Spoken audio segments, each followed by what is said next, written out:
The Dallas Cowboys were the ones that always struggled in December. The Cowboys were the ones that always suffered from Romophobia. But not this year. Oh, not this year. Right now, it's the Philadelphia Eagles who are 0-3 in December. 0-3 in December. Call it Sanchezitis. From 9-3 and thinking about a first-round bye just 3 weeks ago to 9-6 and thinking about next season. It's a bitter pill to swallow. The Eagles have now missed the postseason in 3 of their last 4 years. Look, guys, I love Chip. I love this guy. I love this head coach. I think he's a good one. I think he's a keeper. But the honeymoon is over. I think he's more to blame than anybody for the last 3 weeks. Kelly, he's one of the great offensive innovators in the NFL. And his reliance on sports science, well, it's catching on throughout the league. But this isn't about up-tempo. This isn't about milkshakes. It's about having the courage and the will with the season on the line to make adjustments, to correct prior transgressions. Chip never did. To be an elite team in this league, you have to perform with the game on the line. You have to perform when the going gets tough.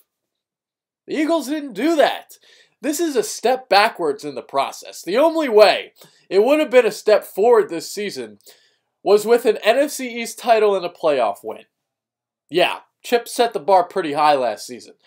You know, before the year, I had the Eagles going 10-6. And that's, where they might end up. But it's who Philly didn't beat. It's losing 2 of 3 during the most critical stretch of the season. And then going out and playing your worst football of the year against the stinking Washington Redskins. Now, every coach in the NFL is stubborn. Everyone thinks they're a hot shot, they're the smartest guy in the room. We saw it with Andy Reid. You get on him for throwing the ball 55 times, shit. He's going to call 65 pass plays the next week.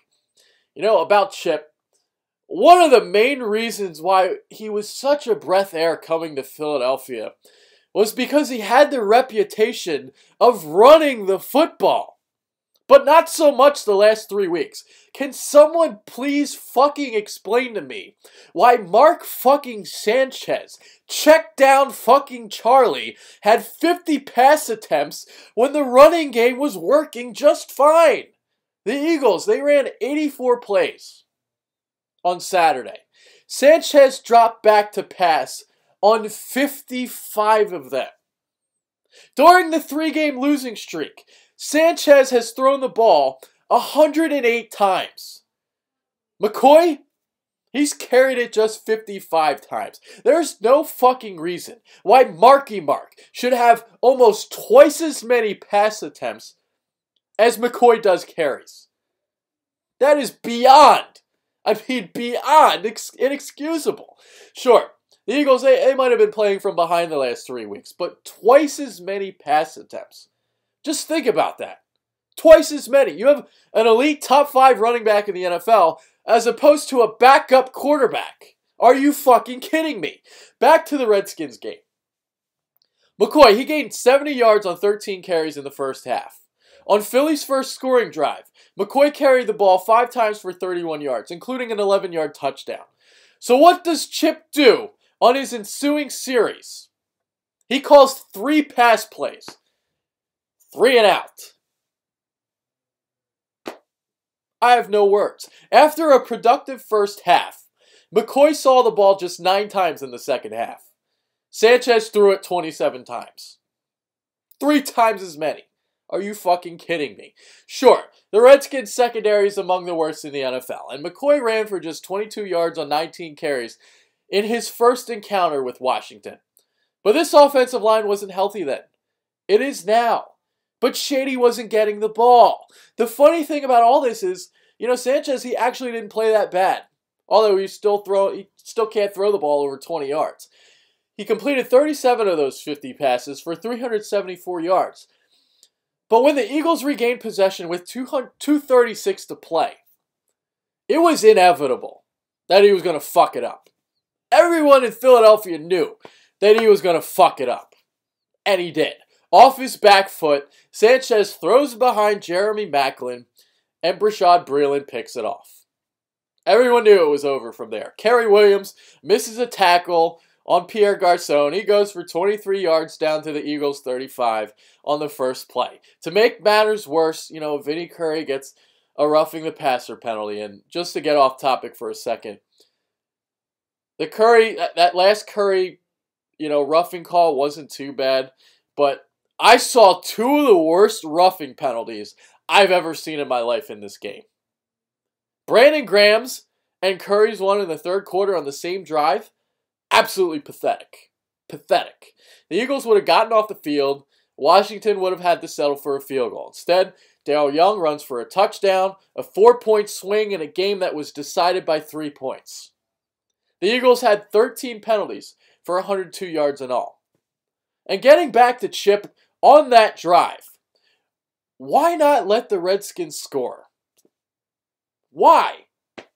It makes no sense to try and stop the run, bleed the clock, and let him kick a gimme field goal in the waning seconds.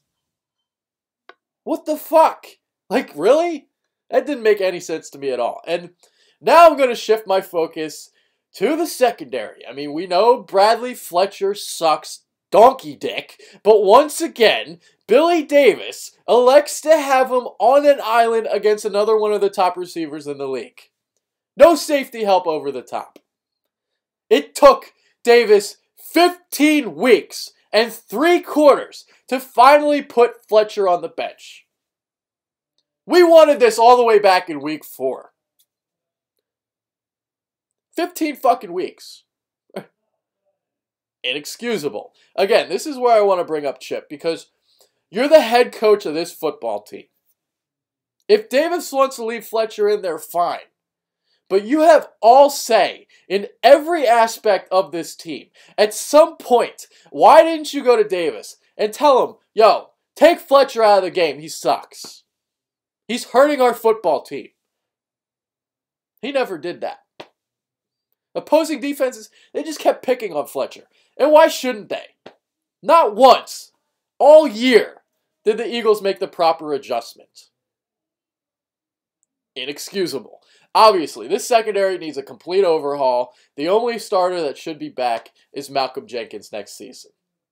And the last and final blow to Chip that I have today, this team has been undisciplined. An NFL worst 35 turnovers and 110 penalties.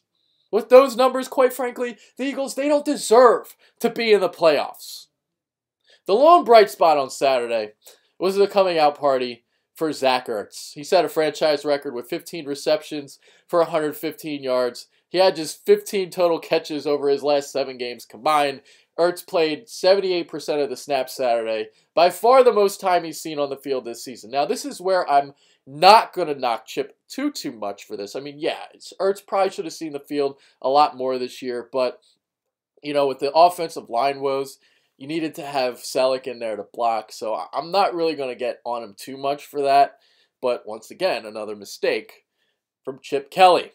It's hard to knock the special teams too, because they've been the best unit in the NFL all season, but love Cody Parkey, he missed 2 field goals. And the Eagles didn't cover kickoffs too well either, so yeah. Just a horrible day all the way around. The worst game I've seen them play all season. And it came at the most inopportune of times. I mean, Robert Griffin III, in 5 prior games when he's seen most of the snaps, his team scored only 13 points once. They scored 27 points on Saturday.